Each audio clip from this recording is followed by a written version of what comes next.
ভাই লক্ষ লক্ষ টাকা কামাইতে পারবেন। দেখেন ভাই, সবসময় সব জিনিস পাওয়া যায় না। কত সুন্দর তরকারিগুলো দেখছেন, হঠাৎ করে হাটটা আসে আর বসে, সবই তরতাজা, একদিনই আরেক দিন থাকে না।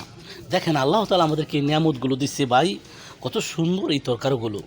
এই তরকারিগুলো দিয়ে যদি আপনি রান্না করে খাবার খান, খুবই সুস্বাদু, খুবই ভিটামিন পাবেন, একবারে তরতাজা, একবারে খুবই তরতাজা।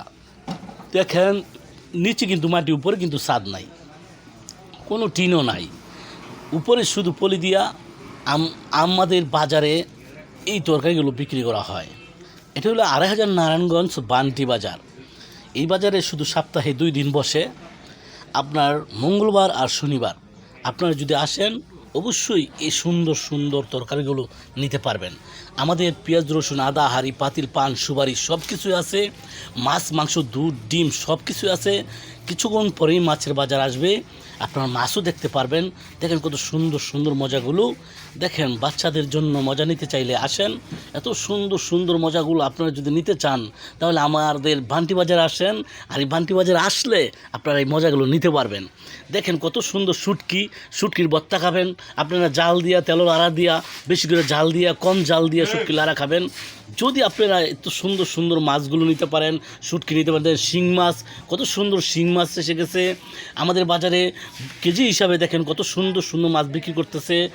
যেখানে যে চিংড়ি মাছের গুঁড়া, কই মাছ, তারপরে ইয়া মাছ, ইলিশ মাছ না খাইতে খাইতে আমরা ইলিশ মাছের নামও ভুলে গেছি গা। এখন আমরা শুধু খাই পাঙ্গাস মাছ। এখন আমরা পাঙ্গাস মাছের নাম দিছি ভাই ইলিশ মাছ। এখন কী করবো ভাই, ইলিশ মাছ পাই না, দাম বেশি, একটার দাম ১,০০০ টাকা। তো ভাই সারাদিনে কামাই ১,০০০, ডেলি যদি খাইয়ালাই ১,০০০, তো আমি আর সদাই করবো কী দিয়া? সেজন্য ১৫০ টাকা কেজি, ১২০ টাকা কেজি, ১০০ টাকা কেজি পাঙ্গাস কিনি ভাই। আমরা পাঙ্গাস দিয়ে ভাত খাই, এটাই আমরা মনে করি ইলিশ মাছ।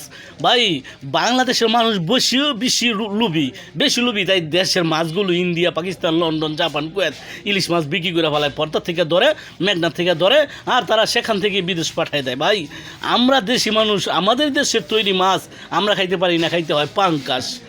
ভাই আল্লাহ তাআলা আমাদের ভাগ্যে যাই রাখছে তাই খাইতে হবে। অবশ্যই আল্লাহ তাআলা আমাদের ভাগ্যে ইলিশ রাখে নাই, সেজন্য আমরা খাইতে পারি না। আল্লাহ তাআলার কাছে আমরা যদি আবার দোয়া কান্নাকাটি করি, দেখবেন ইলিশ বেশি বেশি হবে এবং পুকুরেও চাষ করা ইলিশ হবে। এমনও পদ্ধতি বাইর হবে যে পুকুরেও আপনি চাষ করতে পারবেন ইলিশ, আল্লাহ তাআলা যদি চায়। আল্লাহ তাআলা না চাইলে কিছুই সম্ভব না। তাই আপনি দেখেন শিং মাছ পুকুরে চাষ করে, চিংড়ি মাছ পুকুরে চাষ করে, কিভাবে সম্ভব? আপনি দেখেন অসম্ভব কাম তারা সম্ভব করতেছে, শুধু আল্লাহ তাআলাই তাদের মাথার ব্রেনের ভিতরে দিছে, আর তারাই শুধু এই কাজগুলো করতেছে।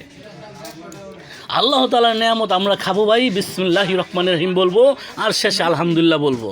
আল্লাহ তাআলার নেয়ামত যদি আমরা খাই, আমাদের আল্লাহ তাআলার নেয়ামত আরও বাড়াই দিবে। আমরা যদি শুকরিয়া আদায় করে খাই, তো আল্লাহ তাআলা আমাদেরকে আরও নেয়ামত বাড়াই দিবে। ভাই আমরা যদি শুকরিয়া না করি, তাহলে নেয়ামত আমাদের কাছ থেকে ছিনাই নিবে গা। আমরা শুরুতে বিসমিল্লাহ আর শেষে আলহামদুলিল্লাহ বলবো, আল্লাহ তাআলার নেয়ামত খাবো। আল্লাহ তাআলার নেয়ামত যদি আমরা খাইতে পারি ভাই, অবশ্যই আমাদের ভাগ্য ভালো হবে। আর আমাদের